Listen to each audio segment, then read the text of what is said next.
jab or get a new job? It is a decision that's already causing controversy, but the Health Secretary insists those interacting with the public must be vaccinated against COVID. The first duty of everyone working in health and social care is to avoid preventable harm to the people that they care for. Also tonight morning, her beautiful, sweet boy, the mother of Jack Liss, mauled to death by a dog in Caerphilly. Recognised at last, ITV News identifies Britain's first victim of AIDS after 40 years. It's quite fitting that John can be remembered because there was such a stigma. And a proud day with the Prince. Marcus Rashford gets his MBE and dedicates it to his mum.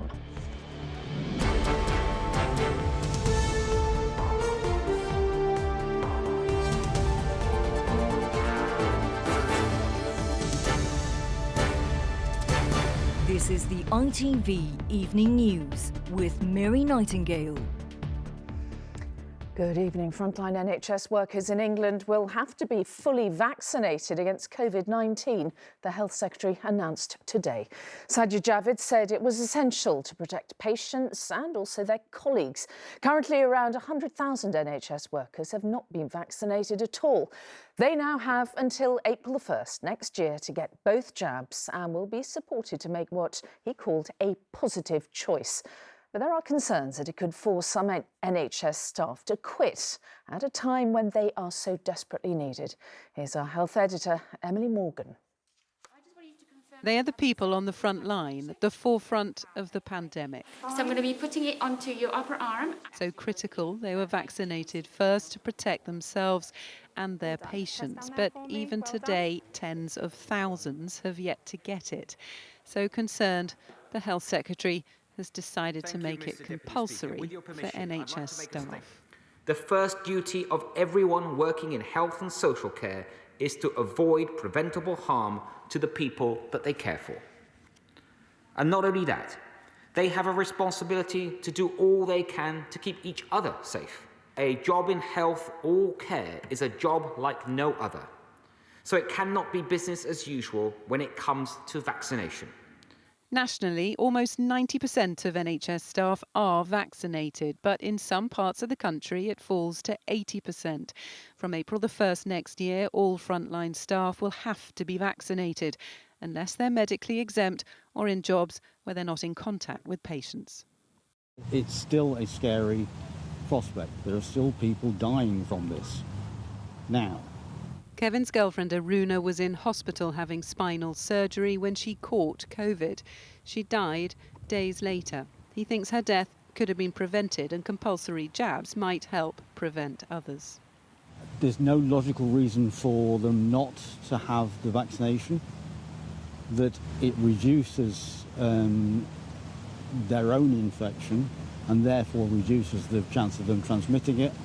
But 103,000 NHS workers feel they do have a reason. Despite working as a theatre operator, Christian doesn't believe he should be forced into it. I'm 29 years old, I'm young, I'm fit, I'm healthy. I had previously had COVID last year. I say I've trusted my immune system with that. But presumably you work with patients who are not young, fit and healthy, many of whom are at greater risk from COVID than you. Yep, absolutely. As I say, I would always take the correct precautions when I'm around those patients. Christian has 5 months now to decide whether to get vaccinated or lose his job. With the NHS facing a staffing crisis, the government will hope he chooses to stay.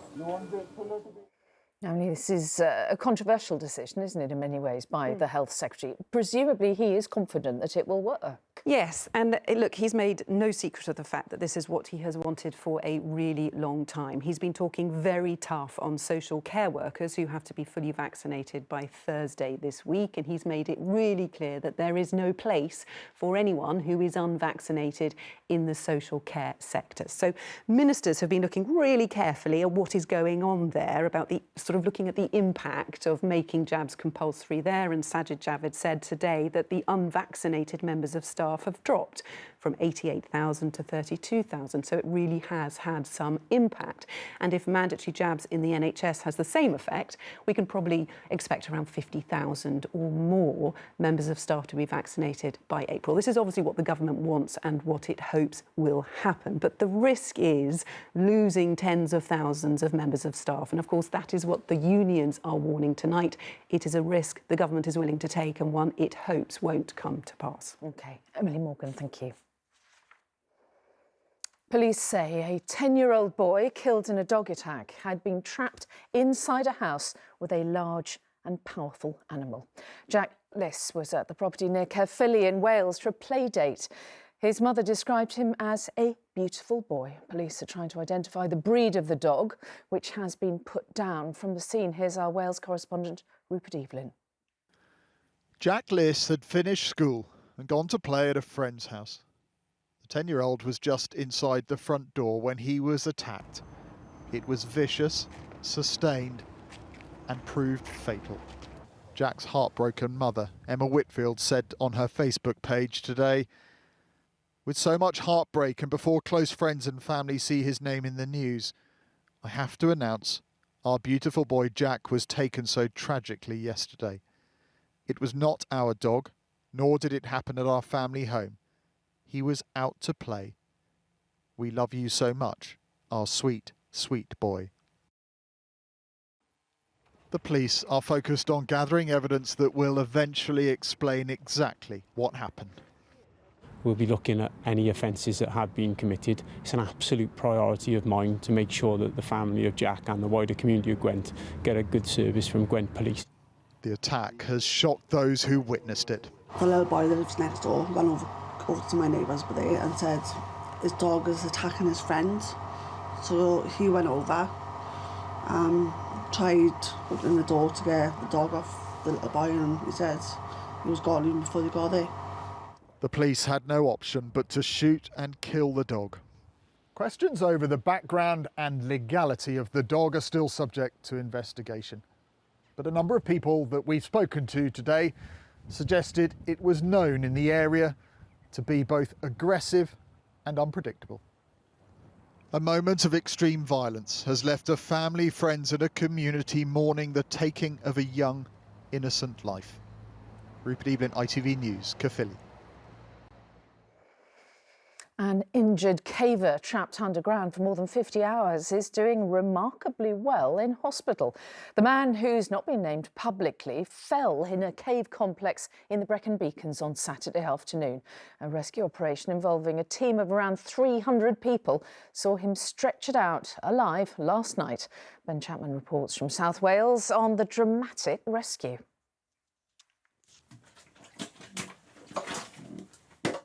Through the same tiny hatch that last night they'd stretchered their injured fellow caver, we followed rescue workers back down into the cold, cramped tunnels this morning as they came to retrieve the kit they'd left underground. A chance too for them to reflect on their remarkable accomplishment. Everybody in the team, me included, see it as a phenomenal success, quite exceptional. Just the sheer amount of effort and the number of teams involved and the way they work seamlessly make it a unique event. Its culmination last night was the moment the injured man, screened by an orange tarpaulin, emerged into the fresh air after 55 hours underground and a rescue involving 300 volunteers. This was just the final part of this epic rescue, a relatively tame part of the cave system, but it gives you a sense of how challenging it must have been to bring a patient on a stretcher up through here. And this is nothing compared to the twisting, turning, narrow passages deeper into the cave. Photographs from the rescue show the canyons and waterfalls they had to cross, carrying a casualty with multiple injuries, but who was well enough to talk to his rescuers throughout. He's a strong guy. You know, he's the sort of guy I'd like to have underground with me if things were going wrong. You know, he's a strong character. Because he is badly hurt. He's badly hurt, but his strength of character is phenomenal. He's now receiving treatment in hospital. His survival made possible by outstanding teamwork in the most challenging conditions. Ben Chapman, ITV News, in the Brecon Beacons.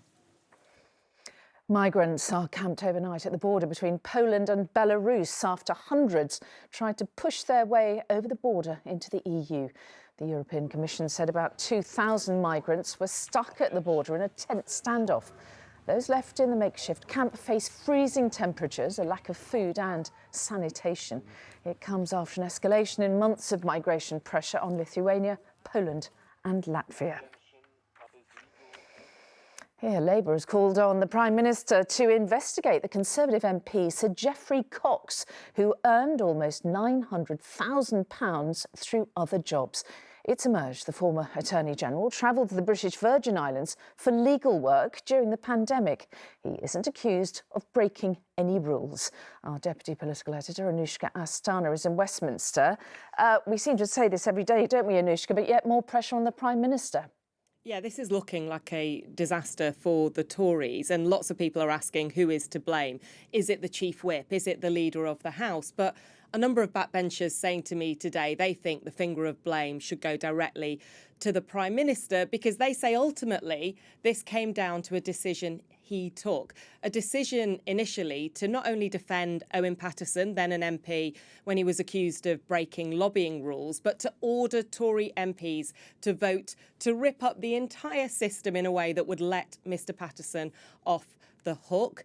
Backbenchers say to me that MPs and even ministers warned the PM of the potential political fallout, and that's what we're seeing now, including this renewed focus on second jobs for MPs, with perhaps the most surprising revelations today, as you've been mentioning, Sir Geoffrey Cox, who was earning not far off £1 million, the former Attorney General that is, for work as a lawyer that included work in the British Virgin Islands, where he was reportedly voting by proxy in votes in Parliament. Now, today, the Justice Secretary, Dominic Raab, has had the job of defending that position.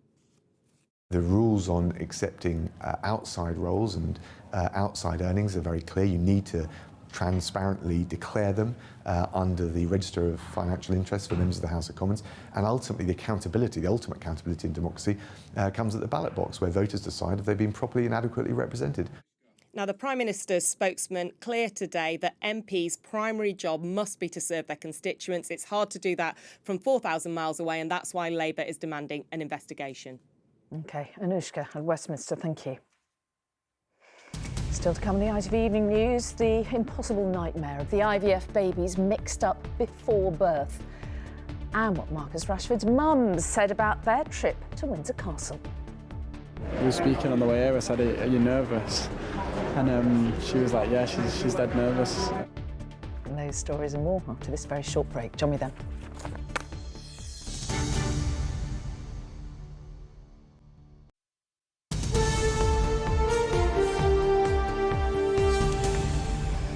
Welcome back. ITV News has identified the first person believed to have died from AIDS in Britain.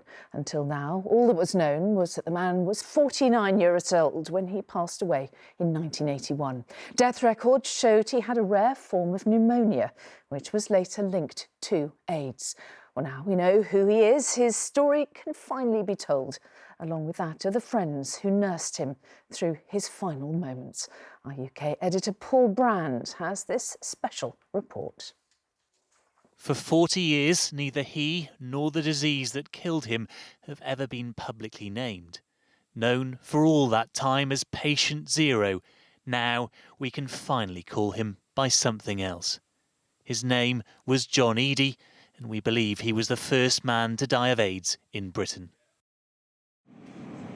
We've spent 3 months tracing his history, 49 years of life, reduced to just a few lines about his death in a medical journal in 1981. By searching thousands of death records, we found a man who died in the same place, with the same symptoms, a rare form of pneumonia later linked to AIDS. Once we had his name, we could find the friends who nursed him. How you doing, Paul?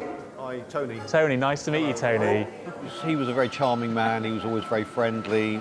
And he was camp, yes, definitely. How did you find out that he was ill? He very quickly deteriorated, and then ended up in hospital in London, and we thought he had pneumonia or something. Never spoke to him again. Several of you have always known, haven't you, in your minds that he died of AIDS. But how does it feel to have that confirmed now? I think it's quite fitting that John can be remembered because there was such a stigma. We did go through a terrible time of our life. I think that's something we'll always remember. Death is the common denominator. It's assumed John caught HIV on a trip to America. In the early 80s there and here, almost no patients survived. This doctor was the first to study 400 of them. 399 out of 400 died. We had nothing for the underlying disease, and indeed we still didn't know what the disease was. The power of this virus to kill but people fleeing its without aftermath interventions is quite extraordinary. It was 15 years before effective treatment. Now, drugs can stop you catching HIV and give you a normal life expectancy if you do. But 15,000 have died from AIDS in the UK, including Martin's friend Terence Higgins, who until now was the first to be named. How many people do you think you lost to HIV/AIDS? I started to write down guys' names in front of my Bible. I remember getting to 50, and I had to stop.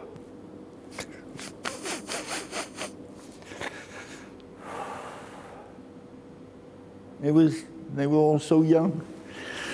They were all boys. Stigma and shame means many of them were very deliberately forgotten. But at least that first patient, John Eadie, will now be remembered. Paul Brand, ITV News. And you can see Paul's special report in full this Thursday at 7:30 on ITV and the later time of 10:45 on STV. And moving on to other news now, and Primark says it's struggling with supply chain issues and higher costs, meaning there is limited availability of some products. The retailer's owner, ABF, said the brand had been hit by congestion at ports and a shortage of shipping containers. Yorkshire County Cricket Club has suspended coach Andrew Gale over a social media post he made in 2010. It follows allegations of institutional racism and bullying made by the former player Azim Rafiq. Mr Gale said he was completely unaware of the offensive nature of the term and deleted the tweet when he was made aware. And the Queen has returned to Windsor Castle after spending a long weekend away at her Sandringham estate. Since her last public engagement in October, she's only carried out light duties after advice from doctors to rest. Now, a California couple has spoken of an impossible nightmare after their IVF baby was mixed up with another before birth. They suspected something may have been wrong when the infant didn't look like them or indeed their other daughter. A DNA test confirmed their fears, but only after they'd spent months bonding with the baby and raising her. And as Rebecca Barry reports, the two infants have now been returned to their biological parents. A dad holds his baby for the very first time. A moment that should be euphoric. Except she's 4 months old. I looked at her and I was so aware that I just don't know her. I didn't know her at all. The whole newborn phase we missed with her. We missed the whole pregnancy. When Daphne and Alexander had a little girl through IVF, they were struck by how different she looked to them and their older daughter. A DNA test revealed a mix-up. They'd given birth to another couple's baby, who in turn had their biological child. I was losing a baby at the same time that I was getting a baby. We were hoping if at least one of us was genetically related to her, then we could keep her. But I think the biggest fear in all of this is like, am I going to lose my baby? The couple are now suing the fertility centre involved. After meeting the other couple who want to remain anonymous, they agreed to swap the babies. The hardest part, explaining it all to their older daughter. To have to explain to a 5-year-old that the child, the sister that they've imprinted on and love, and it's their sister, is not their sister. This new beginning, forever linked with loss. Rebecca Barry, ITV News. Yeah, Prince Charles and the singer Cheryl have met with young people helped by the Prince's Trust. The former Girls Aloud singer created her own trust in Newcastle in 2018 to help people develop their confidence and skills. Cheryl said it was inspiring to meet young people and hear how transformational the Prince's Trust has been for them. And Prince Charles wasn't the only royal meeting a celebrity today. His son, Prince William, awarded England and Manchester United star Marcus Rashford an MBE. It was for the footballer's charity work, including, of course, campaigning for free school meals, which forced a government U-turn. Alongside him at Windsor Castle today was his mum, to whom he dedicated the award. And afterwards he told Chloe Keedy about that proud moment. Mr. Marcus Rashford, for services to vulnerable children in the United Kingdom. He is now as famous for philanthropy as football. Marcus Rashford was recognised for that today when he received his MBE at Windsor Castle. Smiling from the sidelines was the woman he calls his inspiration. Your mum must be very proud of you today. Yeah, she is. I think she's visited her before when she was at school. So we were speaking on the way here. I said, "Are you nervous?" And she was like, yeah, she's dead nervous. But it's because she probably knows the history more. And then she asked me if I was nervous, and I was just like, no, I feel like it's like the award's actually for you. Absolutely brilliant! The 24-year-old England and Manchester United forward spends his extra time campaigning on behalf of disadvantaged children. Working with the charity Fair Share, he successfully campaigned to get the government to change its policy and start offering free school meals during lockdown. Prince William visited a Fair Share food bank in Manchester last year.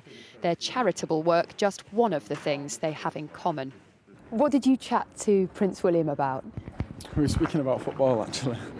We were just speaking about the Euros and how good it was to see everyone come together and support the team.